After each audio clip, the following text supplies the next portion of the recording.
Bonjour. Hello. Hola. Marhaba bikoum. Sur le fil, Le podcast d'actu de l'AFP. des nouvelles choisies pour vous sur notre fil info.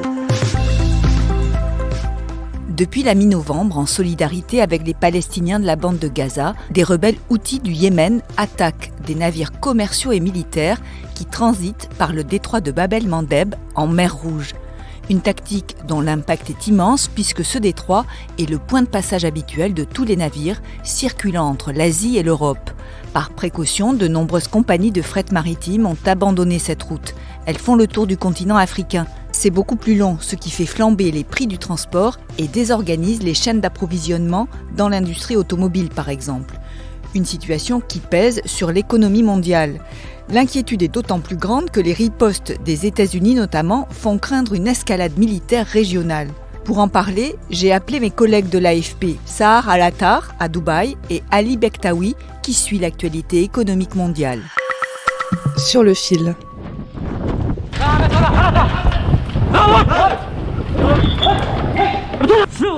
Vous venez d'entendre un enregistrement de la prise d'assaut par des rebelles houthis yéménites du Galaxy Leader, un cargo propriété d'un homme d'affaires israélien. Cet enregistrement a été fait par les pirates eux-mêmes le 19 novembre. Et depuis, ses 25 membres d'équipage sont toujours otages. C'est la première attaque des Houthis liée au conflit entre Israël et le Hamas après l'attaque sans précédent menée le 7 octobre par le mouvement islamiste dans le sud d'Israël. Comment ces rebelles qui contrôlent depuis 2014 une grande partie du Yémen s'invitent-ils dans le conflit qui se déroule à plus de 2000 km de là ? Pour en savoir plus, j'ai appelé Sahar Al-Attar à Dubaï. Elle y couvre aussi l'actualité du Yémen. Elle m'a expliqué les motivations des Houthis qui se prononcent en réalité avec un S en arabe. Les Houthis font partie de l'axe de la résistance mis en place par Téhéran, une espèce de coalition informelle de groupes pro-iraniens et anti-israéliens qui inclut le Hamas palestinien, le Hezbollah libanais et d'autres groupes armés en Syrie et en Irak. Donc en tant que membres de cet axe de la résistance, les Houthis ont très vite pris position sur la guerre entre Israël et le Hamas palestinien. Dès les premières semaines de guerre, ils ont commencé à menacer les navires israéliens qui passaient par la mer Rouge. Ils ont affirmé qu'ils empêcheraient en fait tout navire israélien ou se dirigeant vers un port israélien de traverser la mer Rouge et la mer d'Arabie. Depuis cette date, les Houthis, qualifiés de groupes terroristes par les États-Unis, ont mené une trentaine d'attaques à l'aide de drones ou de missiles contre des navires marchands américains, mais aussi d'autres pays. La méthode a l'avantage pour eux d'exercer une très forte pression sur l'Occident, car c'est par cette voie que les biens venant d'Asie parviennent en Europe. C'est 12% du commerce mondial qui transite par la mer Rouge, puis le canal de Suez.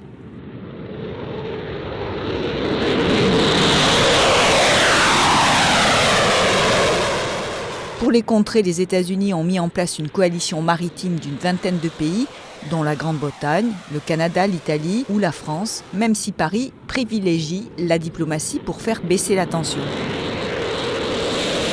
À la mi-janvier, des frappes américano-britanniques ont ciblé près de 30 sites sur le territoire yéménite. Des milliers de Houthis ont défilé dans les rues de Sanaa, la capitale, pour s'insurger contre ces frappes.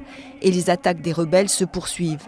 Les craintes d'une escalade militaire impliquant l'Iran et d'autres pays du Golfe sont de plus en plus grandes. Officiellement, tout le monde, y compris les Américains et les Houthis eux-mêmes, disent qu'ils ne veulent pas une escalade dans la région. Donc le risque, effectivement, c'est que les Houthis ripostent en cas d'attaque contre les intérêts américains dans le Golfe. Il y a des bases militaires dans plusieurs pays ici dans le Golfe. Et donc, à ce moment-là, les pays du Golfe eux-mêmes seraient obligés de riposter. Et puis, il y a évidemment le risque que l'Iran entre en jeu, même si, encore une fois, l'Iran aujourd'hui a démontré sa volonté de ne pas entrer dans une guerre globale ou une guerre régionale. Pour l'instant, l'Iran utilise un peu tous ces groupes qu'elle soutient dans la région pour quand même réagir, avoir donné l'impression de réagir à ce qui se passe à Gaza, agir en solidarité avec le Hamas palestinien, mais sans pour autant déclencher une guerre plus globale dans la région entre l'Iran, les États-Unis et Israël. Pour réduire les risques sur les équipages et les cargaisons, les armateurs ont déserté la mer Rouge. Ils passent par le cap de Bonne-Espérance, contournent l'Afrique pour atteindre les ports européens. Et les armateurs ont réagi très vite, comme l'explique Ali Bektaoui, qui suit l'actualité économique à l'AFP. Sur la diminution en fait du trafic que ça engendre par rapport à une situation habituelle, le FMI a publié quelques chiffres. Sur la première semaine de janvier, par exemple, ça a été un volume diminué d'un tiers, donc de 35% par rapport à la première semaine de janvier de l'année précédente. Et ce qui est intéressant, c'est de voir évidemment en parallèle la hausse du trafic des bateaux passant par le Cap de Bonne-Espérance. Et là, leurs chiffres montrent qu'il y a une hausse de 67% des bateaux qui passent par là.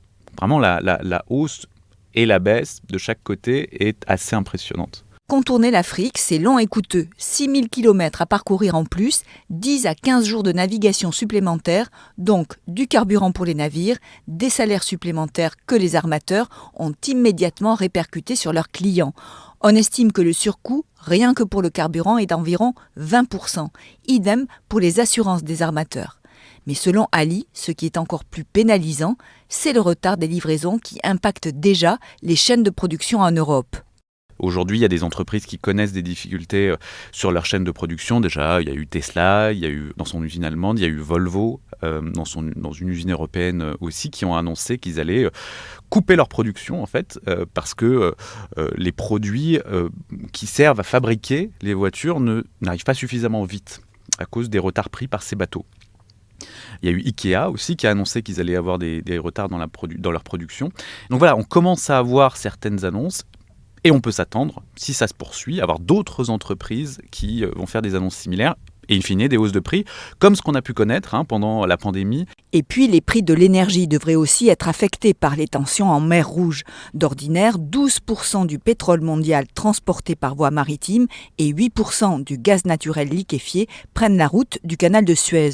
Alors forcément, le GNL, venant du Qatar par exemple, va mettre plus de temps à arriver en Europe, comme l'a annoncé au forum de Davos Mohamed Ben Abdulrahman Al Thani, Premier ministre du Qatar. Chaque fois qu'il se passe quelque chose au Moyen-Orient, cela affecte tout le monde. Bien sûr, le GNL, comme toutes les autres cargaisons marchandes, il sera affecté par cette situation. Il existe des itinéraires alternatifs, mais ils sont moins efficaces que l'itinéraire actuel. Et selon les experts, si cette crise devait durer plusieurs mois encore, elle aurait un impact sur l'économie mondiale, avec le spectre d'une poursuite de l'inflation au moment où on pensait que le bout du tunnel était en vue. Alors ouais, c'est un peu la douche froide aujourd'hui parce que 2024, ça devait être l'année où on allait relever un petit peu la tête de l'eau, malgré évidemment une économie mondiale encore fragile. Mais ça devait être l'année où les taux d'intérêt allaient commencer à baisser. Toute cette perturbation aujourd'hui qu'on connaît sur le canal de Suez et sur la mer Rouge, ça risque d'avoir un effet sur l'inflation. En augmentant l'inflation, donc via les entreprises qui augmentent leurs prix.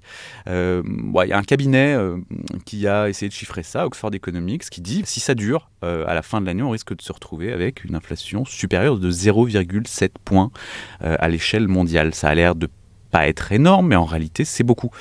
C'est beaucoup à une heure où on surveille comme le lait sur le feu le niveau de l'inflation. Ce qui veut dire que ça pourrait avoir un impact aussi sur la croissance mondiale, parce qu'une inflation élevée a évidemment un effet négatif sur l'activité économique, sur l'activité des entreprises, sur la consommation des ménages. Donc demain, on pourrait avoir une croissance mondiale ralentie par ces perturbations. Merci de nous avoir écoutés. Sur le fil revient demain. Si vous aimez cet épisode, alors abonnez-vous et mettez-nous plein d'étoiles. Je suis Emmanuelle Bayon. À bientôt.